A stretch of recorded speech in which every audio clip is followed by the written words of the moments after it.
नमस्कार, मैं Arun changing future से। कर्नाटक में स्कूल और कॉलेजों में हिजाब पहनने को लेकर विवाद मंगलवार को राज्य के कुछ हिस्सों में छात्राओं द्वारा हिंसक विरोध प्रदर्शन के साथ बढ़ गया।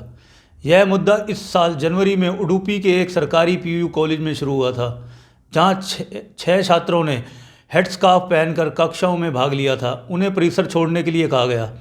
मामला अब राज्य के अन्य हिस्सों में भी फैल गया है। कुछ युवाओं ने भरगा स्कार्फ पहनकर जवाब दिया है। इस बीच कर्नाटक उच्च न्यायालय, जो इस मामले की सुनवाई कर रहा है, ने छात्राओं से शांति बनाए रखने का आग्रह किया है। उडुपी, शिवमोगा, बंगाल कोट और कर्नाटक के अन्य हिस्सों में कुछ शैक्षणिक संस्थानों में हिजाब के खिलाफ और विरोध प्रदर्शन तेज हो गए। INS के अनुसार कुछ अन्य प्री यूनिवर्सिटी कॉलेजों में पथराव और लाठीचार्ज की घटनाएं सामने आई हैं।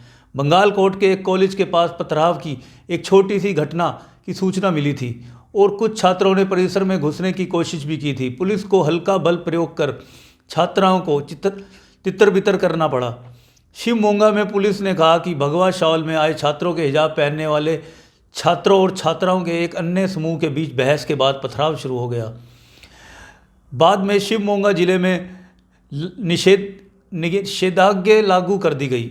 उडुपी में महात्मा गांधी मेमोरियल कॉलेज में भी विरोध प्रदर्शन शुरू हो गए हैं, जब भगवा स्टोल और हैंड गियर पहन के छात्रों के एक बड़े समूह ने कॉलेज परिसर में नारे लगाए।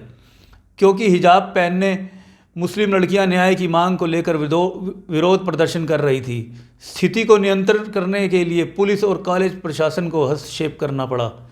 इस बीच कर्नाटक उच्च न्यायालय ने उडुपी के एक सरकारी प्री यूनिवर्सिटी कॉलेज में पढ़ने वाली 5 लड़कियों द्वारा कॉलेज में हिजाब प्रतिबंध पर सवाल उठाने वाली याचिकाओं पर सुनवाई शुरू की। याचिकाकर्ताओं ने अदालत से एक घोषणा की मांग की है कि उन्हें कॉलेज परिसर में इस्लामी आस्था के अनुसार हिजाब पहनने सहित आवश्यक धार्मिक प्रथाओं का अभ्यास करने का मौलिक अधिकार है। अदालत ने छात्राओं द्वारा एक दूसरे पर हमला करने और सड़कों पर छलकने पर निराशा व्यक्त की। न्यायमूर्ति कृष्ण S दीक्षित की अध्यक्षता वाली पीठ ने कहा, अगर हम टीवी पर आग और खून देखते हैं तो न्यायाधीश परेशान हो जाएंगे। यदि मन अशांत है तो बुद्धि काम नहीं करेगी। लोगों को भारतीय संविधान में विश्वास रखने के लिए कहते हुए न्यायमूर्ति दीक्षित ने कहा कि केवल कुछ शरारती लोग ही इस मुद्दे को जला रहे थे। अदालत ने छात्रों से शांति बनाए रखने की अपील की ताकि जनता को परेशानी ना हो। पीठ ने कहा है कि उस बड़े पैमाने पर जनता के ज्ञान और गुणों पर पूरा भरोसा है और उम्मीद है कि इसका पालन किया जाएगा। कोर्ट ने कहा कि यह तर्क और कानून से चलेगा, ना कि जुनून या भावनाओं से। न्यायाधीश ने कहा कि संविधान जो कहता है हम उस पर चलेंगे। संविधान मेरे लिए भगवत गीता है।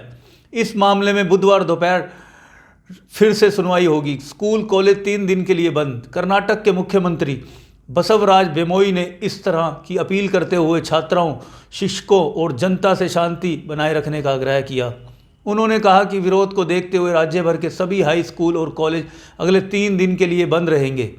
इससे पहले राज्य के गृह मंत्री आराग्य ज्ञानेंद्र ने भी प्रदर्शन कर रहे छात्रों से शांति बनाए रखने का आग्रह किया। आप सभी शिक्षित हैं, आपको अपने भविष्य के बारे में सोचना होगा। कोविड-19 के 2 साल बाद इस साल कक्षाएं अच्छे तरीके से आयोजित की गई हैं। यह आपके लिए आने वाली परीक्षाओं की तैयारी का समय है। कुछ महीने में ज्ञानेंद्र ने कहा, यह देखते हुए कि इस तरह की घटनाओं के पीछे धार्मिक ताकतों को ख़त्म करना होगा और सभी के देश के बारे में सोचना होगा, सभी को।